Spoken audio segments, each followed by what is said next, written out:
Go. Okay.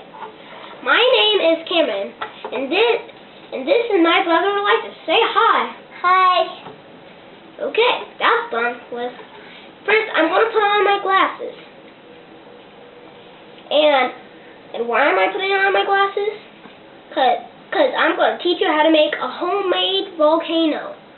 First, I put a bottle, then I put glue on the bottom of the bottle, about a size of a bottle of vinegar, and then I stuck it to the tray, and then I crumbled up balls of newspaper, 4 of them, and then I put them to the tray, not glue it to the tray, but just put it to the tray.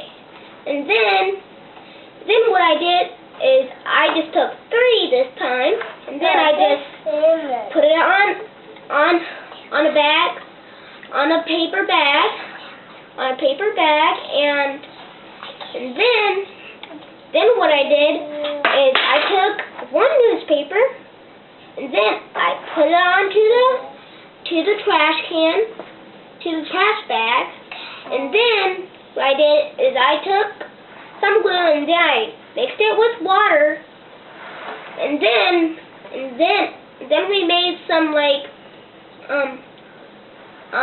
little bit of some watery glue, and then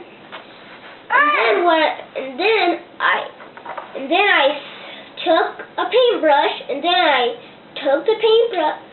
took a little whatever it is, and then I poured it onto the newspaper, and then I took a paintbrush and then I spread it around, and then you paint it, and then when it's all dry, if you wanted to go fast, then you have to use a hair dryer.